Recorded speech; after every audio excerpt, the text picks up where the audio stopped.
So what would have to be your most favorite exploration to date now? Favorite like place I've been, or favorite like adventure into being into a place, like getting in Let's there. go to an adventure first. Okay, so that would be the bank. Okay. That'd be the bank in Chicago, and Ooh, we were just saying Chicago's hard to get into. yeah, and and let me tell you, this was not easy to get into. This took a bit of an investment. I'm very grateful that my friend spent the money on these tools that we use, but there was this bank. We actually found it from exploring with Josh, and what you had to do, it was. So had he been in it? Yeah. Okay. Yep, and it was this alleyway, and you had to take a garbage can and push it over to the side of this little awning, climb up on top of that through barbed wire, and then climb on top of this roof. Okay, so you get that right, and once you get to that, what's going on? Your camera died. My camera died? Yeah. Oh, this one over here? Oh, I don't have it plugged Yep. in. All right. Yeah, mine just died because I didn't have it plugged in. Or I have a Coors, 100%. The fuck is this? A medicine bottle from the 1800s? I don't know. Scott Zank brought him over. I mean, I'm good with it though. I love Coors.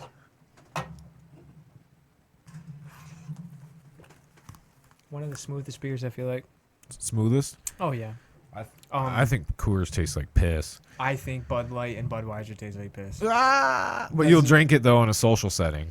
No, not if I'm buying it. You were just about to have a Bud Light. I thought that's all you had. If I'm buying it, I'm not drinking Bud Light or.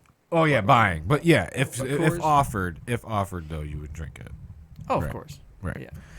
Okay. So now that we got the camera situation figured out, so the bank. This is a picture that we're looking at up here of the bank that you 007'd into. Yeah. Okay. So you climbed up the awning through the barbed wire and all that, and then Yep. And then that was the after we get on that awning, we climb up over this ledge, and there was like a little hole, and we slid our gear through there, and that was the first part of the roof, or actually, I'm sorry, the first roof, and then we went further on because we knew exactly where we needed to go. We watched the video several times. There was actually a group of like 4 people who tried it all together, and they were filming, so they were being loud.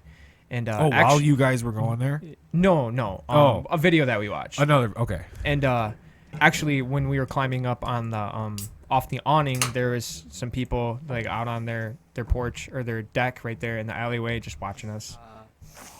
Hold up. This bank that I'm talking about, we actually attempted to go up there 3 times, and 3 times. 3 times, yeah. It was a big thing. We definitely wanted to do it. I was sketched out, and then my friend got sketched out, and then the next time I was like, all right, let's just do it. And she agreed. So we got there.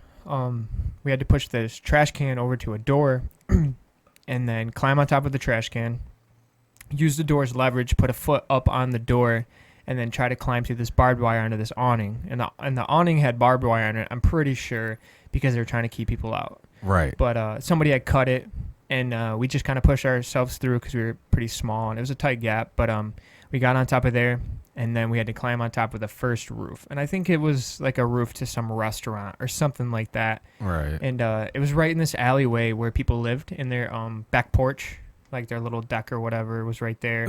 And when we were climbing up, people were watching us, and they weren't saying nothing. They were minding their own business, thankfully.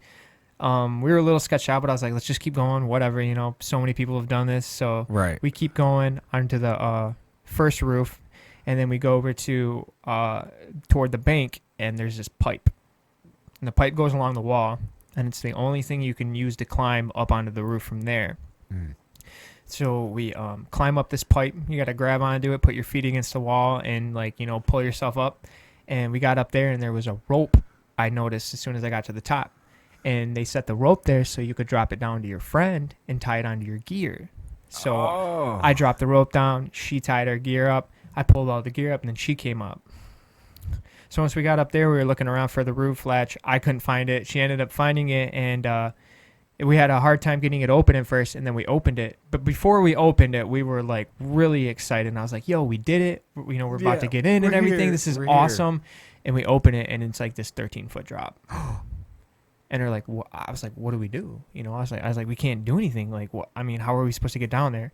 and she had the idea, and she had to kind of talk me into it of going back to Home Depot, and she bought a fire escape ladder. And it was like one of those ladders you put around the window, the ledge of the window. Oh, that drops like rope. Yep. And it was the ladder was about 12, 13 feet long, actually, so it was perfect. So we went back there, and we got that, and we climbed back up there again.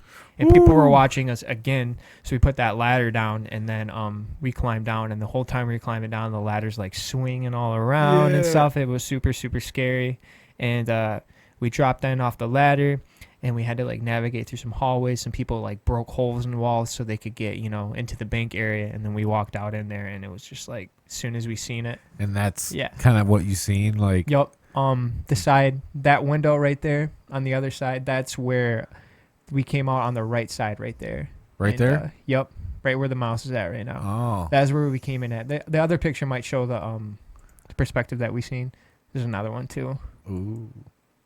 Yeah, so the cool. left there on the ground, that was where we came in at. You can see that there's not a lot of graffiti or anything. No, not a lot. That's one of those spots of, like I was saying. It's hard like, to get. You got to work to get to that yeah, shit. and only like the people who are like most proud of their graffiti or want to, hit all the spots, would go in there. And the thing I hate most about graffiti is not that it just kind of ruins the place. It's the people put their graffiti because they know where to put it. They put it exactly where, the photographers are going to get their shot. So their graffiti is, right there. They're strategically placed. Yeah, but, a lot of people just Photoshop that stuff out. But, yeah, the whole time we were in there, we just kept hearing voices and stuff. But there was, like, a homeless guy. He had a bed right in front of the doorway to the bank.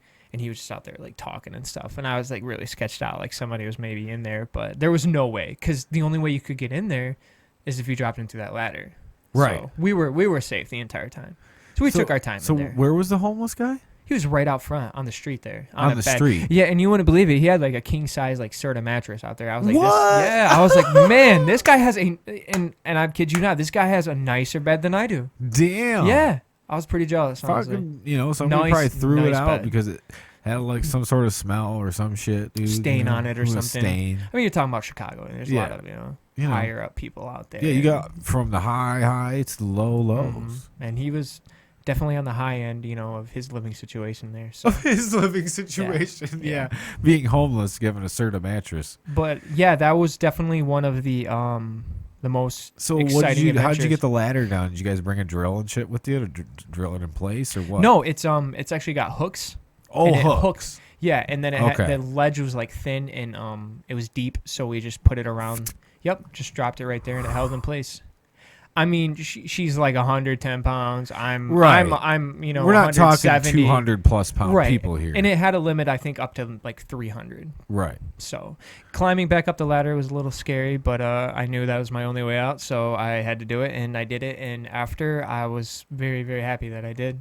So it was one of the most exciting. It was actually the most exciting adventure I've had exploring. That's like, so that bank was located all the way up. Like, how many floors up in this place? The bank is the entire building. Oh, the entire building. Yeah. So when you were on the roof of a restaurant, how were you getting? Like, I guess I'm confused. Because you said the first roof. So it was like multiple buildings connected to one another. Oh, okay. Yeah, and then we had to ascend the pipe. So we had to like climb along the wall, grabbing onto the pipe to get up onto the secondary roof of the bank, which was just like other like little buildings. So that's ground floor. That's bank, ground floor and ceiling of the bank. Yeah. So. Oh, there's a church right there. There's another church. Which one? Right there. The one in the middle. Yeah. That one was pretty easy to get into. They had the door chained and locked, but the door was like open, so you could kind of like squeeze in. Yeah. Like when we were at the mall and it was just too tight to get in. Oh, that sucked. That was demoralizing at the moment. Yeah, it always is. You think you're so close, and you're like, oh, I can definitely get in right here, and then you get over there. Especially and when you've been there for a while, you've checked out a lot of areas, and you're like, there's only a few left we could hit. And when you have something like that teases you, you're like, oh, fuck you. I think one of the biggest things I've learned about getting into abandoned places is that you don't give up. You're always gonna look for like a hole in the wall or a broken window or something like that. Well, like Northern. When we were going around and all of a sudden we just oh, That's it's fucking open. That the majority of the time, yeah, it's just the doors unlocked, but people don't realize that because a lot of people are, they specialize in lock picking, so they can get into right. Well, any building. so that's where I would come across, and I'd be like,